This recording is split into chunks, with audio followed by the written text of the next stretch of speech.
네, 반갑습니다. AP투자연구소입니다. 자, 3월 31일 오늘의 마감 시황 같이 한번 알아보도록 하겠고요. 자, 이렇게 오늘도 단락별로 끊어서 바로 본론으로 들어가 보도록 하겠습니다. 자, 코스피의 경우 오늘 0.40% 상승, 코스닥의 경우는 0.58% 상승 마감하였습니다. 이제 조금 특이점이라고 한다면은 뉴욕 증시나 글로벌 증시가 좀 좋지 못한 모습을 보인다고 한다면 국내 증시가 3거래일 연속으로 지금 좀 상승을 하고 있다는 점입니다.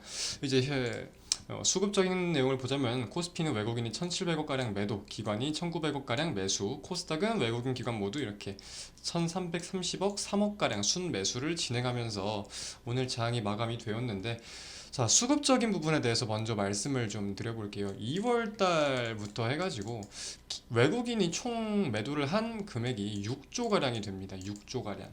그래서 이제 외국인 수급에 대해서 공백이 계속해서 이루어지고 있던 상황에서 이번 주에 조금 이제 외국인들이 선물 매수를 하는 추세를 보이고 있단 말이죠.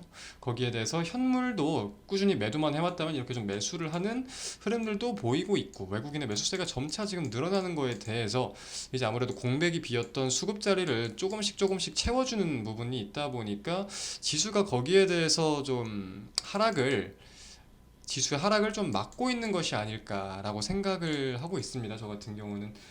그래서 뭐 좀 낙폭 과대주들이 오늘은 좀 강세를 이어갔어요. 아무래도 증시가 빠지면서 많이 빠졌던 종목들, 그런 종목들을 대상으로 오늘은 조금 강세를 보이는 그런 하루를 보였습니다.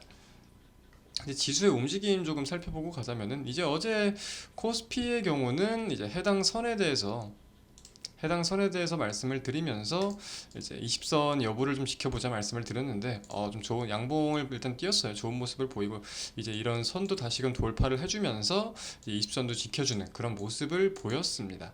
근데 오늘 좀 이제 외국인의 기관 평소의 수급과 차이를 보면 아시겠지만 사실 거래량이 오늘 굉장히 적었어요. 그래서 이런 움직임에 대해서 우리가 뭐 섣불리 확신을 가질 수는 없는 상황이지만, 조금 수급이 계속해서 개선이 되었으면 좋겠다, 이런 식으로 해석을 할 수 있을 것 같습니다. 자, 코스닥의 경우도 마찬가지로 20선을 밟고 오늘 좀 개파락 출발을 했었는데 강세를 보이면서 이렇게 좀 좋은 모습들을 보이고 마감이 되었습니다.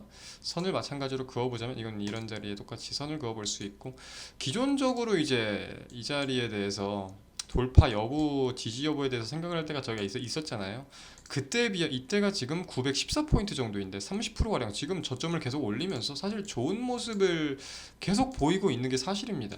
오늘 자리가 지금 이 자리인 건데, 이제 좀 이런 구간에 대해서 하락 잉태형 캔들이라고 하죠. 잉태형 캔들이 나온 이후에 좀 하락이 좀 다시금 세졌었는데, 그런 점에 대해서 한번 이런 자리들을 잘 돌파해 줄 수 있을지의 여부도 꾸준히 지켜볼 필요가 있을 것 같습니다. 자, 오늘 좀 특징적인 종목들 한번 알아보도록 할게요. 일단은 삼성 SDI라는 종목 많이들 아실 텐데, 삼성 SDI가 계속해서 좀 강세를 보이고 있습니다. 오늘은 6% 이상의 강세를 보였어요.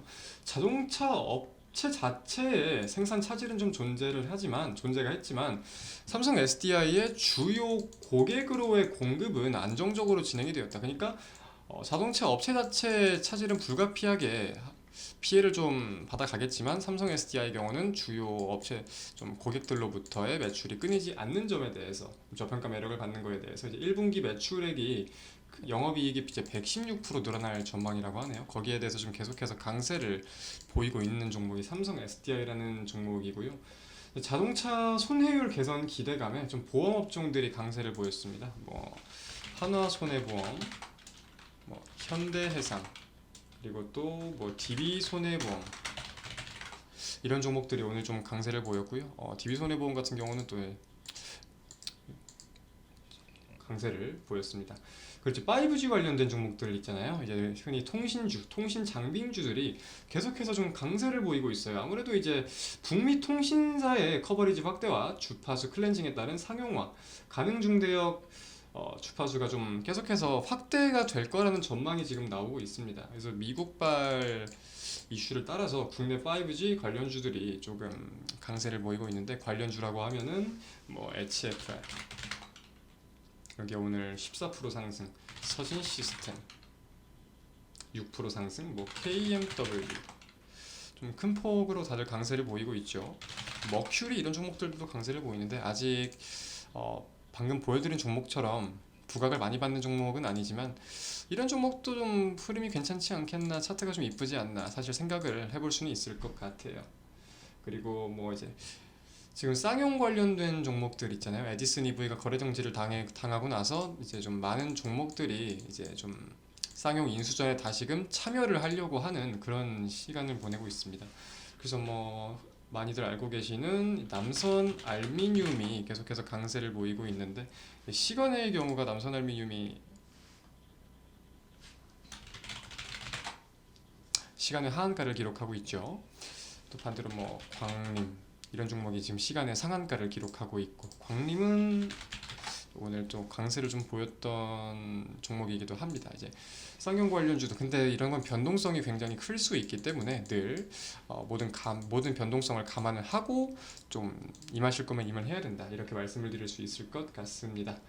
자, 이제 국내 증시가 그래서 좀 좋은 모습을 보이고 있는데, 아직까지 이제 외국인의 수급이 공백에 채워지고 있는 거는 굉장히 좋은 점이지만, 뭐랄까, 대내외적으로 불안감을 조성했던 이슈들이 있잖아요. 이제 뭐 금리라던가 전쟁이라던가, 지금 최근에는 이제 한국은 중국과 일본 사이에 껴 있는데 이제 중국 일본발의 리스크도 좀 감안을 할 수 있고, 이런 내용들이 언제 어떻게 또 변화가 되고 불안감, 더욱더 큰 불안감으로 올지 모르는 거기 때문에 우리가 일단 양방향성의 가능성을 계속해서 잡아갈 필요는 있을 것 같아요. 지금 방향이 상방인 것은 좋지만 증시가 언제든 불안해질 수 있는 그런 가능성을 열어둘 필요가 있다, 말씀을 드릴 수 있을 것 같습니다.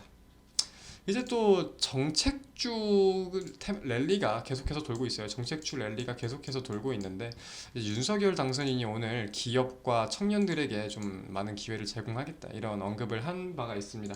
거기에 대해서 일자리 관련주들이나 그런 것들은 좀 부각을 받은 경향이 있는데, 창투사 관련주들이 아직까지 크게 부각을 못 받은 경향이 있어요. 뭐 아주아이비 투자라던가 뭐 대성창투, 뭐 TS 인베스트먼트 이런 종목들이 아직까지 크게 부각을 못 받고 있는데, 한번 시세를 분출할 수 있을지 지켜볼 필요가 좀 있을 것 같고요.